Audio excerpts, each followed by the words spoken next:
Hello everyone, स्वागत है आपका सफलता जोन के यूट्यूब चैनल में।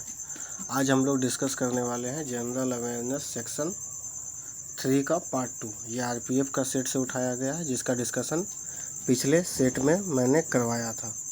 50 क्वेश्चन में 20 क्वेश्चन का डिस्कशन करवा दिया था काफ़ी डिटेल में। ठीक है, तो इसका पार्ट 2 ये है, तो इसी का डिस्कशन हम करवाने वाले हैं। 20 नंबर तक डिस्कशन करवा दिए थे, 21 का डिस्कशन करवाना। सीके नायडू ट्रॉफी स्टार्ट कर देते हैं। सीके नायडू ट्रॉफी किस खेल से संबंधित है? तो सीके नायडू ट्रॉफी जो है वो किस खेल से संबंधित है? तो इसका आंसर हो जाएगा क्रिकेट। ठीक है, बहुत सारा खेल है, बहुत सारा ट्रॉफी है, इससे क्वेश्चन काफ़ी आता है, जिसको याद करने में बहुत सारा दिक्कत होता है। तो आपको क्या करना है, सुनना है और लिखना है इसको। ठीक है, सीके नायडू ट्रॉफी किस खेल से संबंधित है? क्रिकेट से। इसको सुनना और लिखना है। सबसे पहले सुनना है, ठीक है, और इसको लिख भी लेना ताकि बाद में प्रैक्टिस कर सकें। चलिए स्टार्ट करते हैं। सबसे पहले ठीक है, फुटबॉल से संबंधित जितना ट्रॉफी है उसके बारे में सुन लीजिए। क्या है? सबसे पहले रोवर्स कप, बदोदर ट्रॉफी, मर्डेका कप, परिसंघ कप, डीसीएम ट्रॉफी और Durand Cup, BC Roy Trophy, FIFA विश्व कप सब लोग जानता है, Jules Rimet Trophy, FIFA World Cup है जो दुनिया का सबसे सर्वश्रेष्ठ फुटबॉल का ट्रॉफी है, इंडियन सुपर लीग, कलीग कप, संतोष ट्रॉफी से बहुत क्वेश्चन आ चुका है, सीजर कप, सुब्रतो कप से भी बहुत ज़्यादा क्वेश्चन आ चुका है, sir Ashutosh Mukherjee Trophy, Todd Memorial Trophy, Vitthal Trophy. एक बार फिर से, रोवर्स कप, बदोदर Trophy, Merdeka Cup. Merdeka Cup से बहुत बार क्वेश्चन आ चुका है, ये इंपॉर्टेंट है। परिसंघ कप, डीसीएम ट्रॉफी से बहुत बार क्वेश्चन आ चुका है, बीसी राज ट्रॉफी से, फीफा विश्व कप सबसे ज़्यादा important, Jules Rimet Trophy, Indian Super League, Kalinga Trophy, Santosh Trophy से बहुत बार क्वेश्चन आ चुका है, सीजर कप, सुब्रतो कप से बहुत बार, sir Ashutosh Mukherjee Trophy, Todd Memorial Trophy, Vitthal Trophy. ये सब फुटबॉल से रिलेटेड है। इसको लिख लेना है और इसको सुन लेना है 4 बार, जितना हम बोले हैं बार बार ये करके सुन लेना। 3-4 बार सुन लीजिएगा, याद हो जाएगा। ठीक है, क्योंकि ये काफ़ी कन्फ्यूजिंग पॉइंट है, इसको याद करना काफ़ी मुश्किल होता है। चलिए नेक्स्ट। ठीक है, अरे कहाँ गया? अब आते हैं क्रिकेट में, इसका सारा इम्पोर्टेंट होता है। सबसे पहले क्या, एसेज कप। एसेज कप किस खेल से संबंधित है? क्रिकेट से। एशिया कप क्रिकेट से। सीके नायडू ट्रॉफी क्रिकेट से, जिससे क्वेश्चन आया था। कूच बिहार ट्रॉफी क्रिकेट से। देवघर ट्रॉफी क्रिकेट से। दिलीप ट्रॉफी क्रिकेट से। गावस्कर बॉर्डर ट्रॉफी क्रिकेट से। जीडी बिरला ट्रॉफी क्रिकेट से। जिलेट कप क्रिकेट से। आईसीसी विश्व कप और आईपीएल क्रिकेट से। ईरानी ट्रॉफी क्रिकेट से। जवाहरलाल नेहरू कप भी क्रिकेट से। रणजी ट्रॉफी क्रिकेट से। रोहिंटन बैरिया ट्रॉफी क्रिकेट से। रोमथन कप क्रिकेट से। विजय हजारे ट्रॉफी क्रिकेट से। इसमें जितना भी दिया हुआ सारा इंपॉर्टेंट है, सबसे कभी ना कभी कई बार क्वेश्चन आ चुका है। Ashes Cup, Asia Cup, CK Naidu Trophy, Cooch Behar Trophy, Deodhar Trophy, Dilip Trophy, Gavaskar Border Trophy, GD Birla, Gillette Cup, ICC विश्व Cup, Irani Trophy, Ranji Trophy, Rohinton Baria Trophy, रोमथन ट्रॉफी, विजय हजारे ट्रॉफी। ये सबसे कई बार क्वेश्चन एग्जाम में आ चुका है। ठीक है, तो इसको लिख लीजिएगा, 4 बार सुन लीजिएगा। चलिए नेक्स्ट। अब आते हैं बैडमिंटन से। ठीक है, तो बैडमिंटन से क्या क्या है? सबसे पहला Amrit Diwan Cup, Asia Cup. Asia Cup देखिए क्रिकेट में भी है। ठीक है, चड्डा कप, चड्डा कप से बहुत बार क्वेश्चन आ चुका है। यूरोपीय कप नहीं देखें कभी क्वेश्चन। हजीला Cup, Ibrahim Rahimtoola Cup, Challenger Cup, Konica Cup, Sophia Cup, किटकारा कप, मलेशिया कप। ठीक है, थॉमस कप, इससे बहुत बार क्वेश्चन आ चुका। उबेर कप, इससे बहुत बार क्वेश्चन आ चुका है। ठीक है, तो किस किस से सबसे ज़्यादा बार क्वेश्चन आ चुका है? सबसे ज़्यादा बार क्वेश्चन आ चुका है एशिया कप से। ठीक है, चड्डा कप से, और आपका थॉमस कप से, और उबेर कप से। ये मोस्ट इम्पोर्टेंट है। ठीक है, पढ़ना सबको है लेकिन लिखना है इस 4 को। क्लियर है? आगे बढ़ते हैं। चलिए नेक्स्ट क्या है? हॉकी से संबंधित। आगा खां ट्रॉफी बहुत ज़्यादा इंपॉर्टेंट है। महाराजा रणजीत सिंह ट्रॉफी बहुत ज़्यादा इंपॉर्टेंट है। ध्यानचंद ट्रॉफी बहुत ज़्यादा इम्पोर्टेंट है। सुल्तान अजलान शाह ट्रॉफी इम्पोर्टेंट है। वेल्स ट्रॉफी इम्पोर्टेंट है। स्टेनली कप नहीं सुने हैं। सिंधिया गोल्ड कप बहुत बार सुने हैं, बहुत बार आ चुका है। वेलिंगटन कप बहुत इम्पोर्टेंट है। तो इसमें जितना है सब के सब इम्पोर्टेंट है। Aga Khan Maharaj Ranji Trophy, Maharaj Ranjit Singh Gold Cup, Dhyanchand Trophy, Sultan Azlan Shah Wales Trophy, Stanley Cup, Scindia Gold Cup, Wellington Cup. ठीक है, रणजी ट्रॉफी क्रिकेट से संबंधित है। चलिए ठीक है, आगे बढ़े। ठीक है, तो इसको अच्छा से याद कर लीजिएगा। एक क्वेश्चन से देखिए कितना सारा क्वेश्चन हम लोग याद कर लिए। ठीक है, तो फुल डिटेल में हम लोग डिस्कशन करेंगे, कोई कंजूसी नहीं करना। अगला क्वेश्चन, जलवायु परिवर्तन सूचकांक। जलवायु परिवर्तन सूचकांक CPI 2023 में किस देश ने सर्वश्रेष्ठ प्रदर्शन किया है? तो ये किया है डेनमार्क। ठीक है, जलवायु परिवर्तन प्रदर्शन सूचकांक CPI 2023 में डेनमार्क ने सर्वश्रेष्ठ प्रदर्शन किया है। ठीक है, ये इसका रैंकिंग है, देख सकते हैं। ठीक है, चलिए नेक्स्ट, भारत की रैंकिंग इसमें देखना है 8वें स्थान में। ठीक है, 2024 में 7वें स्थान हासिल किया, 2023 में 8वां स्थान। चलिए नेक्स्ट, भारतीय संविधान सभा ने संविधान को कब अपनाया? ठीक है, तो 26 नवंबर 1949 को अपनाया। भारतीय संविधान सभा ने संविधान को 26 नवंबर 1949 को अपनाया। ठीक है, भारतीय राष्ट्रीय कांग्रेस ने 1934 में संविधान सभा की मांग की। भारतीय राष्ट्रीय कांग्रेस ने 1934 में संविधान सभा की मांग की थी। भारत के संविधान को आधिकारिक रूप से संविधान सभा द्वारा तैयार किया गया है, यानी जो भारत का जो संविधान है वो संविधान सभा द्वारा तैयार किया गया है। और ये संविधान सभा जो बना था वो कैबिनेट मिशन की संस्तुतियों पर संविधान सभा का निर्माण किया गया था। ठीक है, संविधान सभा को 6 दिसंबर 1946 को स्थापित किया गया था। इसका गठन कैबिनेट मिशन योजना 1946 के तहत होता है। ठीक है, ये जुलाई का कहानी है। जुलाई में आपका कैबिनेट मिशन योजना 1946 का प्रावधान आता है और उसी के तहत 6 दिसंबर 1946 को संविधान सभा का स्थापना होता है। संविधान सभा की पहली आधिकारिक बैठक 9 दिसंबर को होता है। ठीक है, 1946, जिसके अध्यक्ष बनते हैं सच्चिदानंद सिन्हा। ये एक्चुअली में सबसे वृद्ध व्यक्ति थे यहाँ के, है ना, इसीलिए इन्हें अध्यक्ष बनाया गया। लेकिन ये अस्थायी रूप से अध्यक्ष नहीं रहेंगे। ठीक है, अस्थायी रूप से कौन अध्यक्ष बनेंगे? डॉक्टर राजेंद्र प्रसाद। 11 दिसंबर 1946 को फिर से बैठक होगा और अस्थायी अध्यक्ष किसे बना दिया जाएगा? डॉक्टर राजेंद्र प्रसाद को। संविधान सभा ने HC मुखर्जी को अपना उपाध्यक्ष नियुक्त किया। संविधान सभा का संवैधानिक सलाहकार कौन था? BN राव। जितना इसमें पॉइंट दिया हुआ सारा बहुत इंपॉर्टेंट है, और भी इसमें पॉइंट दिया हुआ है। ठीक है, भारत का संविधान 26 जनवरी 1950 को अस्तित्व में आया, सबको पता है। ठीक है, संविधान सभा ने 22 जुलाई 1947 को राष्ट्रीय ध्वज को अपनाया और 24 जनवरी 1950 को राष्ट्रगान और 24 जनवरी 1950 को ही राष्ट्रीय गीत को अपनाया। ठीक है, नेक्स्ट, लार डैश के पाचन में मदद करती है। तो लार जो है स्टोल्च के पाचन में मदद करती है। लार एक पानी जैसा और आमतौर पर कुछ झागदार पदार्थ है जो मनुष्यों सहित जानवरों के मुंह में उत्पादित होते हैं। लार ग्रंथियों में उत्पादित लार 98% पानी होता है, लेकिन इलेक्ट्रोलाइट्स, बलगम, जीवाणुरोधी यौगिक, एंजाइम सहित कई महत्वपूर्ण पदार्थ होते हैं। लार के पाचन में भोजन को गीला करना और भोजन की लुगदी बनाने में मदद करना। ठीक है, इसलिए इसे आसानी से निगला जा सकता है।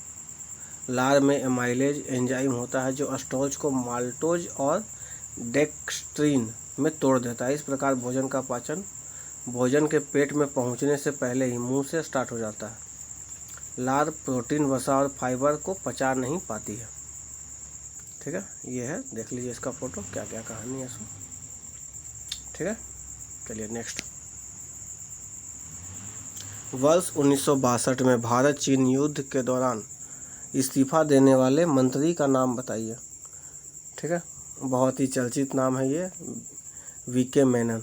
वर्ष 1962 में भारत चीन युद्ध के दौरान इस्तीफा देने वाले मंत्री का नाम है VK कृष्णा मेनन। ठीक है, VK कृष्णा मेनन। क्लियर है?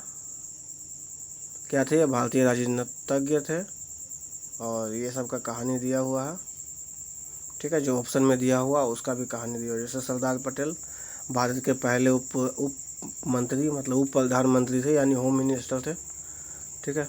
ये सब कहानी दिया हुआ है, ठीक है। चलिए नेक्स्ट, आगे नहीं बढ़ रहा। पंडित मदन मोहन मालवीय को डैश नारे के लिए जाना जाता है, तो ये सत्यमेव जयते दिए थे। हम लोग सत्यमेव जयते का नारा सुनते हैं, जो पंडित मदन मोहन मालवीय ने ही दिए थे। अब यहाँ कुछ नारे हैं, कुछ इसका डिटेल है, इसको डिस्कस कर लेते हैं। मदन मोहन मालवीय एक स्वतंत्रता सेनानी थे, जिन्हें सत्यमेव जयते के नारे के लिए लोकप्रिय बनाने का श्रेय दिया जाता है। सत्यमेव जयते का मतलब क्या होता है? सत्य की ही जीत होगी। मदन मोहन मालवीय एक भारतीय विद्वान, शिक्षा सुधारक, राजनीतिज्ञ थे, जो भारतीय स्वतंत्रता आंदोलन में 4 बार राष्ट्रीय कांग्रेस में अपनी भूमिका के लिए उल्लेखनीय थे। अखिल भारतीय हिंदू महासभा के अध्यक्ष और संस्थापक भी थे। उन्हें सम्मानपूर्वक पंडित के रूप में संबोधन किया जाता है और उन्हें महामना के रूप में भी जाना जाता है। ये इनका उपनाम था, महामना। मदन मोहन मालवीय को ही कहा जाता था। अब कुछ नारे हैं जिसके बारे में हम लोग डिस्कस करेंगे, ठीक है। काफ़ी फेमस है, आधा से ज़्यादा आपको याद ही होगा। पहला नारा इनकलाब जिंदाबाद, ठीक है। भगत सिंह ने दिया था ये नारा। कब दिया था? जब असेंबली में वो बम फेंके थे। इनकलाब जिंदाबाद, साम्राज्यवाद मुर्दाबाद का नारा दिए थे। इनके साथ बटुकेश्वर दत्त भी थे साथ में, ठीक है। दिल्ली चलो का नारा सुभाष चंद्र बोस ने कहाँ पर दिया था? जर्मनी में, ठीक है। वहाँ जो भारत के जो सैनिक थे जो फंसे हुए थे, उन्हें मोटिवेट करते हुए नारा दिया था। करो या मरो, महात्मा गांधी ने दिया था नारा। जय हिंद, सुभाष चंद्र बोस ने यह नारा दिया था। पूर्ण स्वराज, जवाहरलाल नेहरू ने यह नारा दिया था। हिंदू हिंदुस्तान, भारतेंदु हरिश्चंद्र ने यह नारा दिया था। वेदों की ओर लौटो, दयानंद सरस्वती ने यह नारा दिया था। जय जवान जय किसान, लाल बहादुर शास्त्री जी ने यह नारा दिया था। काफ़ी फेमस है, ठीक है। भारत पाकिस्तान युद्ध इन्हीं के समय में हुआ था और यही जो है भारत के बाहर जाके इनकी मृत्यु हो गई थी। वंदे मातरम बंकिम चंद्र चटर्जी ने दिया था। स्वराज मेरा जन्मसिद्ध अधिकार है और मैं इसे लेकर रहूँगा, बाल गंगाधर तिलक खड़ा होकर बोले थे कांग्रेस के अधिवेशन में, ठीक है। स्वराज मेरा जन्मसिद्ध अधिकार है और मैं इसे लेकर रहूँगा। साइमन कमीशन गो बैक, ये गलत दिया हुआ। यूसुफ मेहर अली, ठीक है, ये लाला लाजपत राय थे। साइमन कमीशन गो बैक, लाला लाजपत राय, ठीक है। और वहीं पर इनको लाठी के प्रहार से मार दिया गया था। तो वहाँ पर एक और डायलॉग बोले थे, मेरे ऊपर किया हुआ लाठियों का एक एक प्रहार ब्रिटिश साम्राज्य की ताबूत की कील साबित होगी, ठीक है। Next, who lives if India dies, Jawaharlal Nehru. तुम मुझे खून दो, मैं तुम्हें आज़ादी दूंगा, काफ़ी फेमस है। सुभाष चंद्र बोस, जय जवान जय किसान जय विज्ञान, अटल बिहारी वाजपेयी। क्लियर है, कोई दिक्कत नहीं, आगे बढ़े। एक बार फिर से रिवीजन करवा दिया जाए। इनकलाब जिंदाबाद, भगत सिंह, दिल्ली चलो, सुभाष चंद्र बोस, करो या मरो, महात्मा गांधी, जय हिंद, सुभाष चंद्र बोस। आपको साथ में बोलना है, ठीक है, तभी याद होगा। पूर्ण स्वराज, जवाहरलाल नेहरू। हिंदुस्तान, भारतेंदु। वेदों की ओर लौटो, दयानंद सरस्वती। जय जवान जय किसान, लाल बहादुर शास्त्री। वंदे मातरम, बंकिम चंद्र चटर्जी। स्वराज मेरा जन्मसिद्ध अधिकार है और मैं इसे लेकर रहूँगा, Bal Gangadhar Tilak. Simon commission go back, ये थे लाला लाजपत राय, ठीक है। Who lives if India dies, ये जवाहरलाल नेहरू। तुम मुझे खून दो, मैं तुम्हें आज़ादी दूंगा, सुभाष चंद्र बोस। जय जवान जय किसान जय विज्ञान, अटल बिहारी वाजपेयी। क्लियर है, चलिए नेक्स्ट। इतना लंबा डिस्कशन। भारतीय मुक्केबाजी चैंपियन मैरी कॉम किस राज्य से संबंधित है, ठीक है। मैरी कॉम आप फिल्म भी देखे होंगे, वो मणिपुर राज्य से संबंधित है। MC मैरी कॉम, इसका नाम एक्चुअली में काफ़ी लंबा था जिसको शॉर्ट में कर दिया गया था, ठीक है। तो मैरी कॉम, भारतीय बॉक्सिंग चैंपियन मैरी कॉम मणिपुर की रहने वाली है।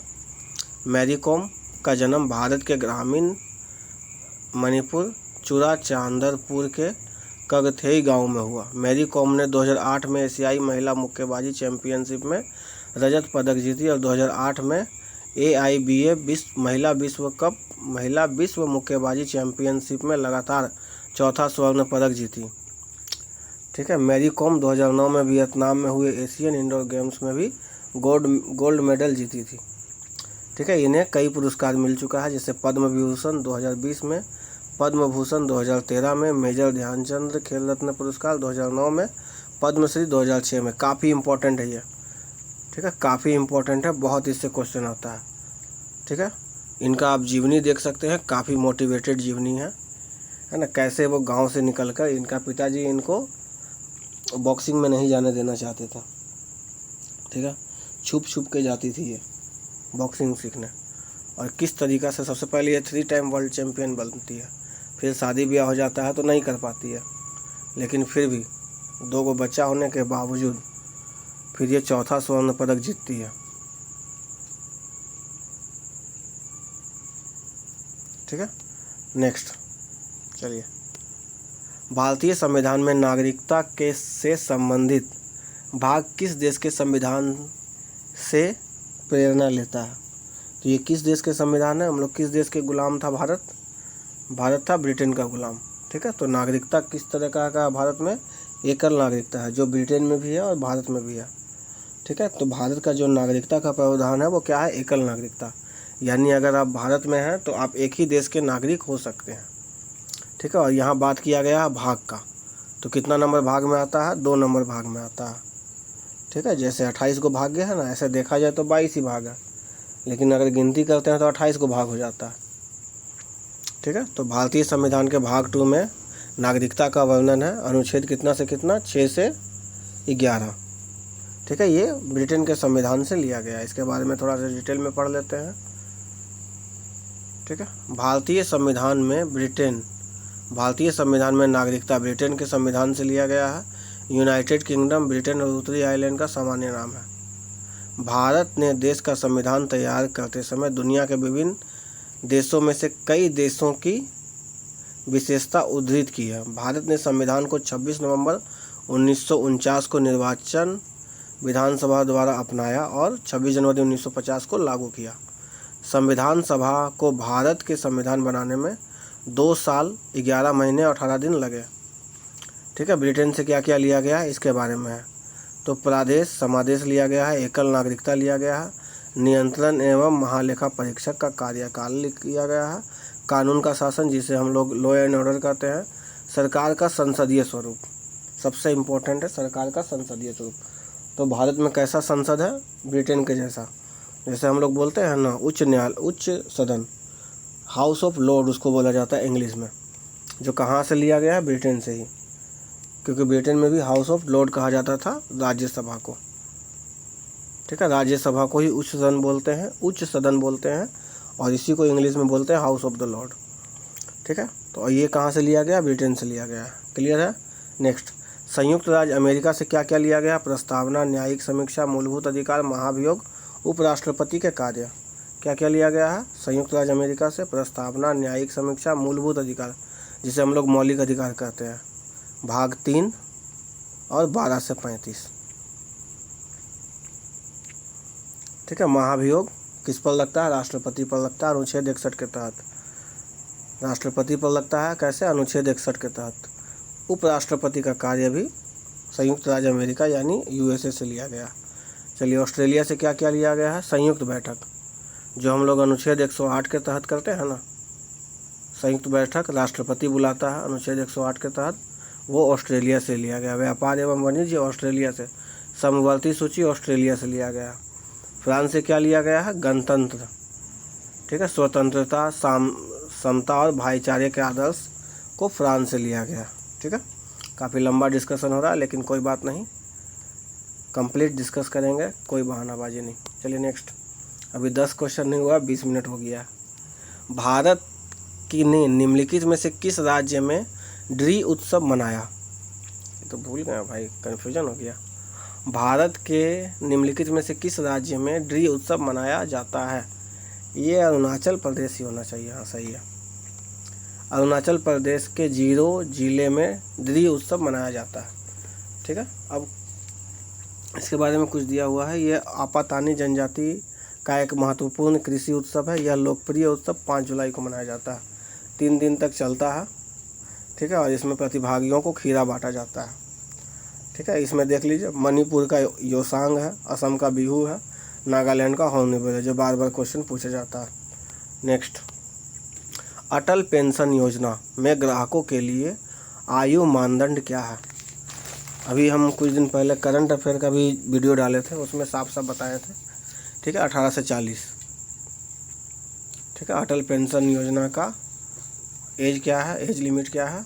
18 से 40। ठीक है, 18 से 40 आपको पैसा जमा करना और 60 साल की आयु तक आपको लाभ प्राप्त करने के लिए ग्राहक को 60 वर्ष की आयु तक नियमित योगदान करना होगा। ठीक है, और उसके बाद आप 1000 से लेकर 5000 तक का पेंशन पा सकते हैं। चलिए नेक्स्ट, अब आते हैं बोडो, डोंगरी, संथाली और मैथिली संविधान के किस संशोधन में मान्यता प्राप्त भाषाओं की सूची में शामिल है?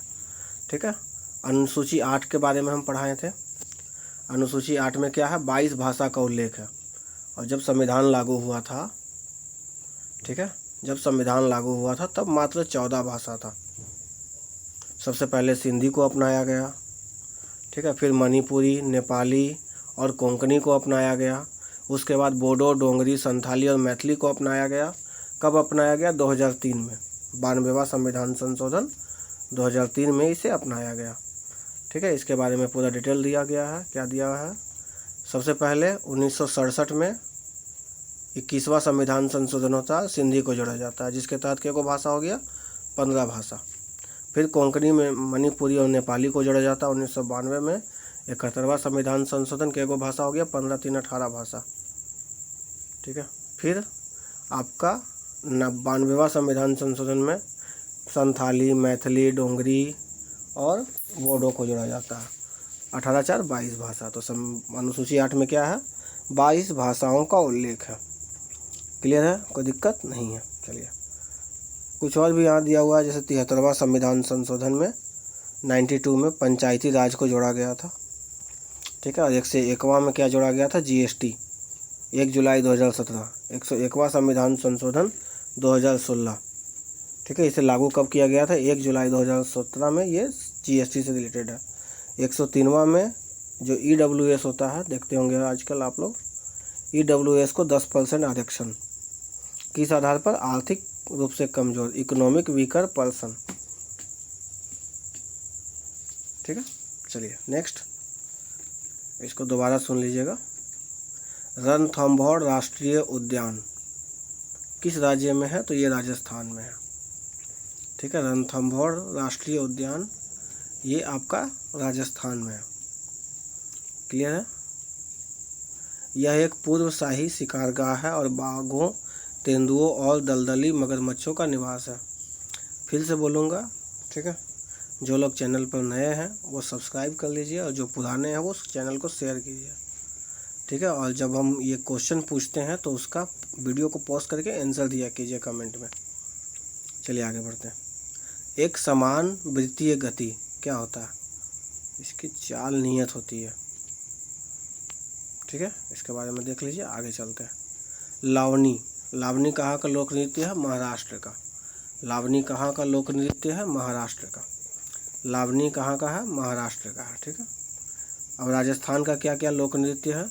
घूमर है, चकरी है, घपल है, कालबेलिया से कई बार क्वेश्चन आ चुका है। ठीक है, लीला है, सुईसिनी है, राजस्थान से। ठीक है, गुजरात का क्या है? गरबा है, डांडिया रास है, तप्पनी है, जूरी है, भवाई है। बिहार का जट जटिन, पनवरिया, सामा, चकवा, विदेशिया, बाखो, बखैन कहाँ का है? ये राजस्थान का है। ठीक है, चलिए आगे बढ़ते हैं।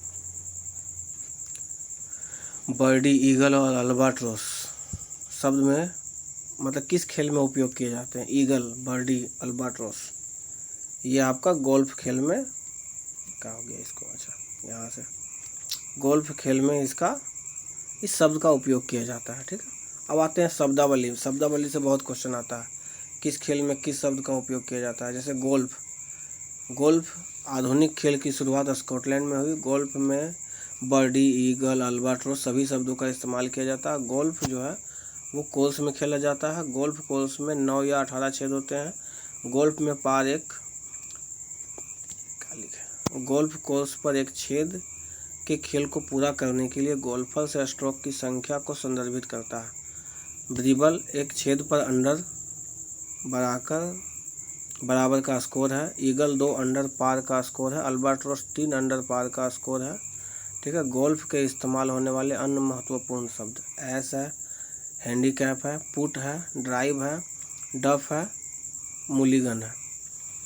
ठीक है। ये सब शब्दावली से क्वेश्चन आता है कि ये जो शब्द है किस खेल से संबंधित है। जैसे फुटबॉल में क्या एक शब्द प्रयोग होता है, किक जो हम लोग मारते हैं, गोल करते हैं, हेड माथा पर जो लेते हैं, पेनल्टी या ड्रिबल जैसे हाथों से छू देते हैं तो, मूव, फाउल, हैट्रिक। तो ये सब से क्वेश्चन नहीं आएगा, किक से क्वेश्चन नहीं आएगा, गोल से क्वेश्चन नहीं आएगा, हेड से क्वेश्चन नहीं आएगा, पेनल्टी किक से क्वेश्चन नहीं आएगा। क्वेश्चन क्या आएगा, ड्रिबल से। ठीक है। ड्रिबल से क्वेश्चन आएगा, मूव से क्वेश्चन आएगा, फाउल से क्वेश्चन आएगा, जो आप नहीं जानते उससे क्वेश्चन आएगा। ठीक है। तो फोकस किस पर करना है, जो आप नहीं जानते हैं। किक तो आप जानवे करते, गोल तो जानवे करते, हेड तो जानवे करते हैं। ठीक है। नेक्स्ट, बेसबॉल से जुड़े महत्वपूर्ण शब्द pitching, home run, base run, perfect game, throw strike, put out. Polo से bump, chukka, hook, knock in, mallet, out of bounds. Clear है। चलिए नेक्स्ट, भारत की संप्रभुता, एकता और अखंडता की रक्षा उसे अक्षुण्ण रखता है, किसके तहत ये उल्लेखनीय है। किस में ये चीज़ लिखा गया है, सिंपल सा इसका कहने का यही मतलब है। तो ये किस चीज़ में लिखा गया है, संविधान का जब आप प्रस्तावना पढ़ेंगे तो उसमें, संविधान जब आप खोलिएगा तो सबसे पहले आपको प्रस्तावना ही पढ़ना है। तो उसी में ये चीज़ लिखा गया। अरे गलत हो गया, गलत बोल दिए। ठीक है। एकता, अखंडता, मौलिक अधिकार, मौलिक कर्तव्य है। ठीक है। भारत की संप्रभुता, एकता और अखंडता की रक्षा का बात हो रहा। ठीक है। और उसे अक्षुण्ण रखना, जिसके तहत उल्लिखित प्रावधान मौलिक कर्तव्य के अंदर में आता है। ठीक है। मौलिक कर्तव्य में, चलिए इसको पढ़ते हैं, कन्फ्यूजन हो गया थोड़ा सा। ठीक है। एक मिनट, स्टॉप। प्रस्तावना में संप्रभुता, एकता और अखंडता जैसे शब्दों का उल्लेख मिलता है। ठीक है। यानी हम जो बोलना चाह रहे थे वो था सही, लेकिन हम डिटेल में अच्छा से पढ़े नहीं थे। प्रस्तावना में संप्रभुता, एकता और अखंडता शब्दों का उल्लेख मिलता है। हालांकि यदि आप पूरे वाक्य पर ध्यान केंद्रित करने की कोशिश करते हैं, अर्थात भारत की संप्रभुता, एकता, अखंडता को बनाए रखना और उसकी रक्षा करना संविधान के अनुच्छेद 51A यानी मौलिक कर्तव्यों में वर्णित एक प्रावधान है। ठीक है। बात समझ में आया कि नहीं समझ में आया। ठीक है। गजब का क्वेश्चन घुमाया था। ये सारा क्वेश्चन जो है ना एग्ज़ाम में आया हुआ है। एग्ज़ाम में क्वेश्चन ऐसे ही घुमाता है। आप पढ़ ले रहिएगा, बहुत ज़्यादा अच्छा से पढ़ ले रहिएगा और आपसे क्वेश्चन गलत हो जाएगा। क्यों? क्योंकि आप थोड़ा सा स्पीड में रहिएगा। ठीक है। इसीलिए अच्छा से ध्यान दीजिए। चलिए मौलिक कर्तव्य के बारे में पढ़ लेते हैं। मौलिक कर्तव्य आयरलैंड के संविधान से लिया गया है। भाग 4 के ए में 42वें संविधान संशोधन अधिनियम 1976 के माध्यम से शामिल किया गया। इंदिरा गांधी का सरकार था। वर्तमान में संविधान के अनुच्छेद 51A के तहत 11 मौलिक कर्तव्य है। मौलिक कर्तव्य विचार तत्कालीन सोवियत संघ से लिया गया है। ठीक है। बोलने में मिस्टेक हो गया। सोवियत संघ यानी रूस। मौलिक कर्तव्य रूस से लिया गया। ठीक है। याद रखने का तरीका, जैसे एक मौलिक अधिकार होता है जो हक होता है, और मौलिक कर्तव्य जो है वो हक नहीं होता है। इसीलिए मौलिक कर्तव्य किसी को बोलते हैं मानने के लिए तो वो रूस जाता है। तो यहाँ से हम लोग याद कर सकते हैं मौलिक कर्तव्य रूस के संविधान से लिया गया है। सोवियत संघ यानी रूस। मूल रूप से कर्तव्यों की संख्या 10 थी। बाद में 86वां संविधान संशोधन 2002 में आता और 11 मौलिक कर्तव्य को जोड़ दिया जाता है। सरदार स्वर्ण सिंह समिति के सिफारिश पर सरदार स्वर्ण सिंह समिति ने भारतीय संविधान में मौलिक कर्तव्य को शामिल किया। ठीक है। यानी उसी के सिफारिश पर यह हुआ है। मौलिक कर्तव्य की प्रकृति में गैर परिवर्तनीय है। ठीक है, 11 मौलिक कर्तव्य निम्नलिखित है। संविधान का पालन करना, उसके आदेशों और संस्थानों, राष्ट्रीय ध्वज और राष्ट्रगान का सम्मान करना, स्वतंत्रता के लिए हमारे राष्ट्रीय संघर्ष को प्रेरित करने वाले महान आदर्शों को संजोना और उसका पालन करना, भारत की संप्रभुता, एकता और अखंडता को बनाए रखना। ऐसे ज़्यादा डिटेल में इससे क्वेश्चन नहीं आता है, लेकिन फिर भी आजकल आने लगा है। ठीक है, और आता है तो ज़्यादातर 3 से ही आता है ना। तो एक बार सबको देख लीजिएगा, पढ़ लीजिएगा। अब आते हैं थोड़ा सा प्रस्तावना में।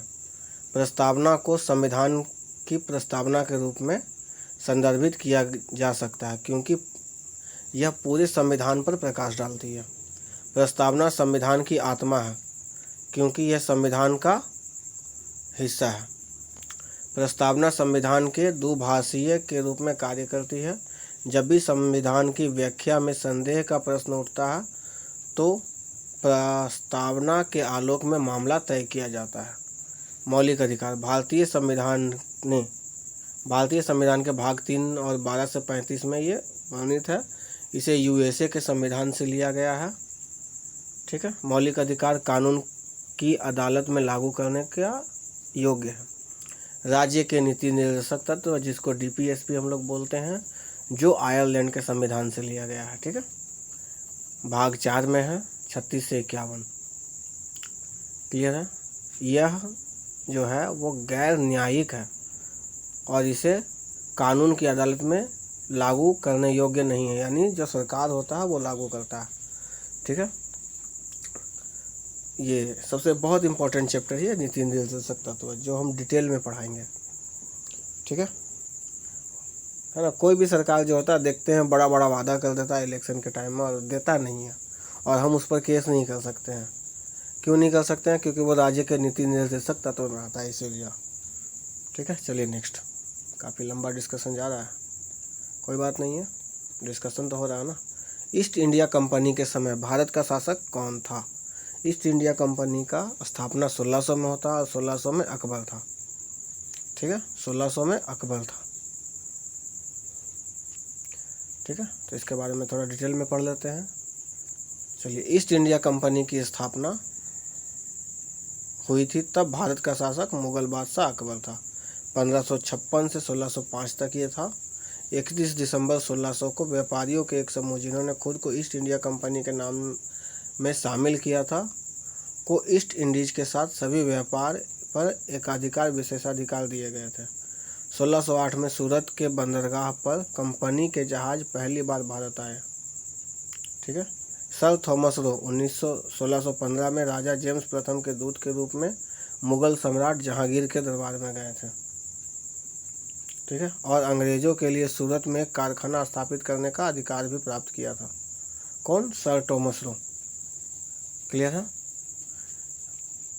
अब इंग्लिश ईस्ट इंडिया को 31 दिसंबर 1600 को शाही चार्टर द्वारा शामिल किया गया था। यहाँ कंपनी की स्थापना की बात की जा रही है, कारखाने की नहीं। ठीक है, 1600 में सर थॉमस स्मिथ के नेतृत्व में लंदन में व्यापारियों का एक समूह ने महारानी एलिजाबेथ प्रथम से गोलार्ध के देशों के साथ व्यापार करने के लिए एक शाही चार्टर देने की याचिका दायर की, और इसी लिए ईस्ट इंडीज के नाम से लंदन के व्यापारियों को माननीय कंपनी या ईस्ट इंडिया कंपनी जैसा ही कि ज्ञात हुआ की स्थापना की गई। जिस समय एलिजाबेथ प्रथम 1600 में ईस्ट इंडिया कंपनी को अस्तित्व में लाने के लिए हस्ताक्षर कर रही थी, उस समय भारत के समकक्ष सम्राट कौन थे? अकबर थे। क्लियर है, कोई दिक्कत नहीं है। चलिए,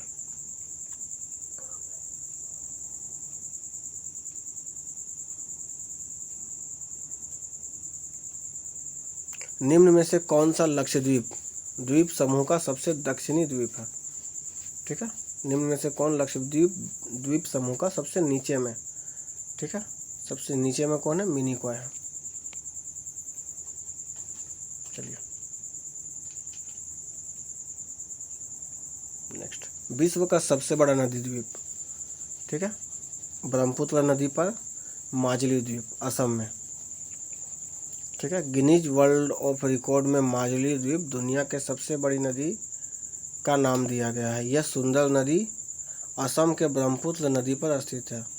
यह दक्षिण में ब्रह्मपुत्र नदी के खेरकुटिया खूंटी ब्रह्मपुत्र की उपधारा सुबानसिरी नदी द्वारा बना है। यह द्वीप मिसिंग, देवरी, सोनवाल, कछारी जनजातियों द्वारा बसाया गया है। ठीक है। और भी बहुत सारा कहानी है, देख लीजिए। ठीक है। अब माजुली द्वीप के बारे में थोड़ा सा देख लेते हैं। यह है माजुली द्वीप, असम में जो ब्रह्मपुत्र नदी है, ठीक है, यहीं पर बनता है। विश्व का सबसे बड़ा नदी द्वीप यही है। ठीक है। तो विश्व की सबसे बड़ी नदी द्वीप माजुली द्वीप है। क्लियर है, जो कि ब्रह्मपुत्र नदी पर है। चलिए आगे बढ़ते हैं। निम्नलिखित में से कौन सी धातु का एक ऑक्साइड और हाइड्रोजन बनाने के लिए भाप से अभिक्रिया करती है? तो ये कौन है? निम्नलिखित में से कौन सी धातु एक धातु ऑक्साइड और हाइड्रोजन बनाने के लिए भाप से अभिक्रिया करती है? तो तांबा, चांदी, लेड, एल्युमिनियम। तो ये क्या हो जाएगा? ये एल्युमिनियम हो जाएगा। क्लियर है, कोई दिक्कत नहीं। चलिए नेक्स्ट।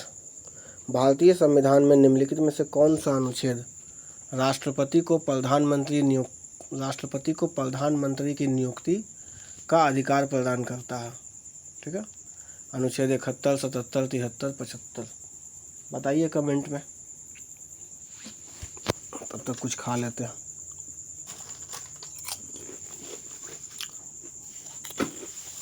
ठीक है। तो इसका आंसर हो जाएगा 75। अनुच्छेद 75 में ये चीज़ दिया हुआ है। ठीक है, पढ़ लीजिए सबको। भारतीय संविधान के अनुच्छेद 75 में उल्लेख किया गया है कि प्रधानमंत्री की नियुक्ति राष्ट्रपति द्वारा की जाएगी। ठीक है। और प्रधानमंत्री की नियुक्ति राष्ट्रपति द्वारा की जाएगी और अन्य मंत्रियों की नियुक्ति भी राष्ट्रपति द्वारा प्रधानमंत्री की सलाह पर की जाएगी। इसी अनुच्छेद के अनुसार मंत्रिपरिषद में प्रधानमंत्री सहित मंत्रियों की कुल संख्या लोकसभा के सदस्यों का 15% से अधिक नहीं होनी चाहिए। ठीक है। संविधान संघ के भाग 5 का अध्याय है। प्रधानमंत्री और महान्यायवादी की अध्यक्षता में राष्ट्रपति, उपराष्ट्रपति मंत्रिपरिषद से संबंधित है। ठीक है। 71 के बारे में दिया हुआ, 72 के बारे में। 71 में क्या है? राष्ट्रपति या उपराष्ट्रपति के निर्वाचन से जुड़े मामलों से संबंधित है यह। अनुच्छेद 77 में भारत सरकार के कामकाज के संचालन करने के लिए है। 73 में संघ की कार्यकारी शक्ति की सीमा का वर्णन करता है। ठीक है। इस अनुच्छेद के अनुसार संसद को कानून बनाने का अधिकार है। चलिए नेक्स्ट। भारत देशों के साथ अपनी भूमि साझा करता है। ठीक है। बच्चा वाला क्वेश्चन है, आसान है। कितना देश के साथ भूमि साझा करता है? 7 देश के साथ भूमि साझा करता है। कौन कौन सा है? उत्तर पश्चिम में अफगानिस्तान, पाकिस्तान, उत्तर में चीन, भूटान, नेपाल और म्यांमार सुदूर पूर्व तक, और बांग्लादेश पूर्व में। ठीक है। ये मैप है। यहाँ पाकिस्तान आएगा, अफगानिस्तान आएगा। ठीक है। फिर इधर चीन आएगा, भूटान आएगा, और आपका चीन, भूटान, नेपाल, और इधर आपका म्यांमार आएगा। ये सब है। ठीक है। चलिए नेक्स्ट।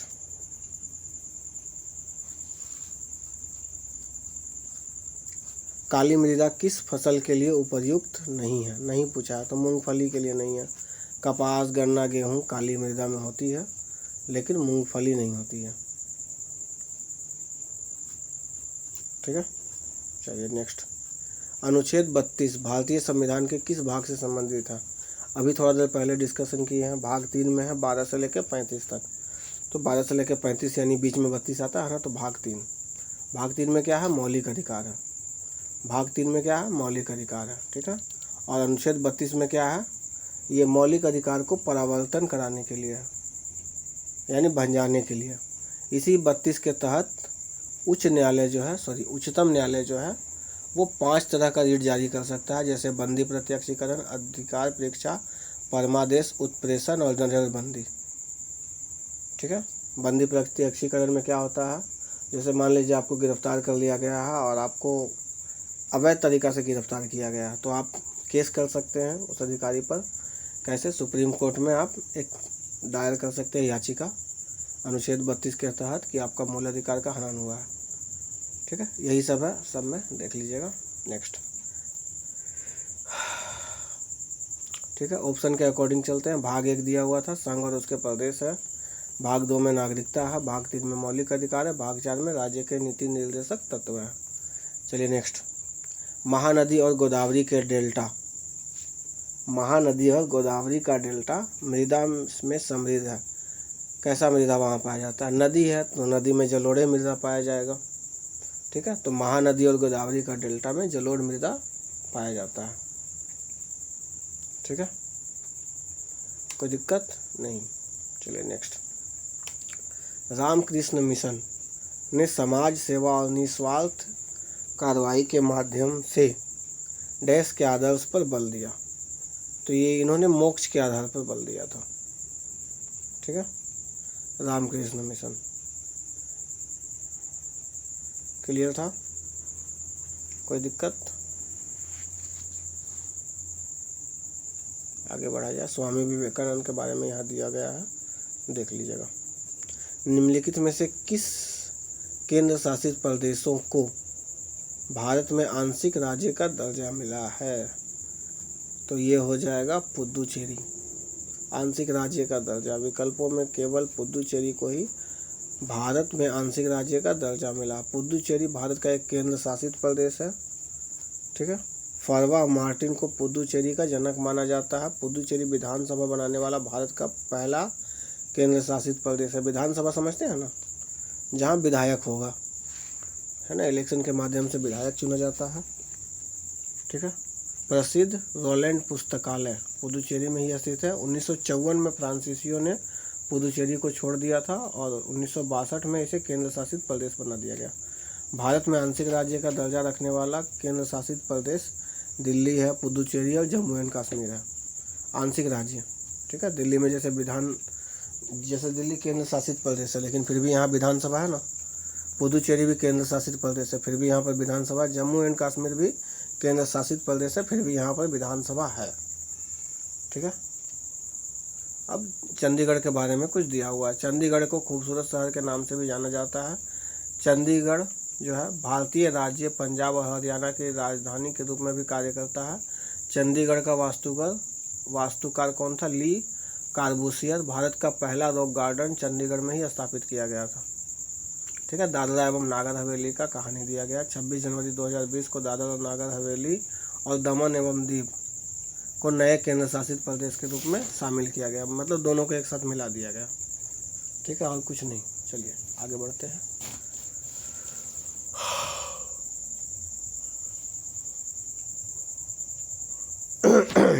निम्नलिखित में से कौन सा संविधान संशोधन शिक्षा के अधिकार को प्रदान करता है? ठीक है, बताए थे आर्टिकल 21 का ए। पहले एक्चुअली में ये था नीति निर्देशक तत्व में। ठीक है, लेकिन आपका 86वां संविधान संशोधन 2002 के द्वारा इसे मौलिक अधिकार में डाल दिया गया। कहाँ पर? 21 का ए में डाल दिया गया। ठीक है, जहाँ पर क्या लिखा गया है? 6 से 14 वर्ष से कम उम्र के बच्चों को, ठीक है, निःशुल्क शिक्षा राज्य प्रदान करेगी। क्लियर है? शिक्षा का अधिकार विधेयक 2008 के लिए अनुवर्ती कानून के अंत में शिक्षा का अधिकार अधिनियम है। 2009 के लिए दिए गए प्रावधान में 86वां संविधान संशोधन है। ठीक है, अब यहाँ पर दिया हुआ है सारा संविधान संशोधन जो ऑप्शन से रिलेटेड है। एक बार देख लीजिए, पढ़ लीजिए, आगे बढ़ते हैं। पृथ्वी पर जलवायु परिवर्तन का कारण बनने वाली मानवीय गतिविधियों में क्या शामिल है? ठीक है, जंगलों का जलाना, कृषि गतिविधि, एरोसोल के डब्बे का उपयोग, ये तीनों है, तो उपरोक्त सभी हो जाएगा। ठीक है, चलिए नेक्स्ट। नामेरी बाग निचय। नामेरी बाग निचय कहाँ है? ये हो जाना चाहिए आपका असम में। नामेरी बाग अभयारण्य असम में है। ठीक है, असम का अन्य राष्ट्रीय उद्यान है जिसके बारे में डिटेल में चर्चा करेंगे, जैसे काजीरंगा राष्ट्रीय उद्यान, देवरू राष्ट्रीय उद्यान, राजीव गांधी ओरंग राष्ट्रीय उद्यान, मानस राष्ट्रीय उद्यान, नामेरी राष्ट्रीय उद्यान। जितना भी राष्ट्रीय उद्यान है यहाँ का बहुत ज़्यादा फेमस है और बहुत ज़्यादा इससे क्वेश्चन आता है। ठीक है। प्रोजेक्ट टाइगर को इंदिरा गांधी सरकार ने 1973 में उत्तराखंड के जिम कॉर्बेट राष्ट्रीय उद्यान में चलाया था। ठीक है। बाघ विश्व में एक लुप्तप्राय प्रजाति है। ओडिशा में कौन कौन सा राष्ट्रीय उद्यान है? सिमलीपाल, भीतरकनिका, सिमलीपाल, भीतरकनिका। कर्नाटक में है अंशी राष्ट्रीय उद्यान, बन्नेरघट्टा राष्ट्रीय उद्यान, केंद्रमुख राष्ट्रीय उद्यान, नागरहोल राष्ट्रीय उद्यान। ठीक है। और छत्तीसगढ़ में है गुरु घासीदास, इंद्रावती और कांगेर घाटी राष्ट्रीय उद्यान। क्लियर है। चलिए 50 क्वेश्चन हम लोग का पूरा हो गया पार्ट 2 में। ठीक है। 2 पार्ट में ये पूरा हुआ है। काफ़ी मेहनत लगा है। तो जो भी वीडियो पर नए हैं, जिसे भी वीडियो पसंद आए लाइक कीजिएगा, सब्सक्राइब कीजिएगा और उससे भी ज़्यादा शेयर कर दीजिएगा। ठीक है। आपके जितने भी दोस्त हैं शेयर कर दीजिएगा, क्योंकि अभी शेयर का ही ज़रूरत है। ठीक है। अभी नया चैनल है, उसको शेयर का ज़रूरत है। ठीक है। चलिए, जय श्री राम, गुड नाइट।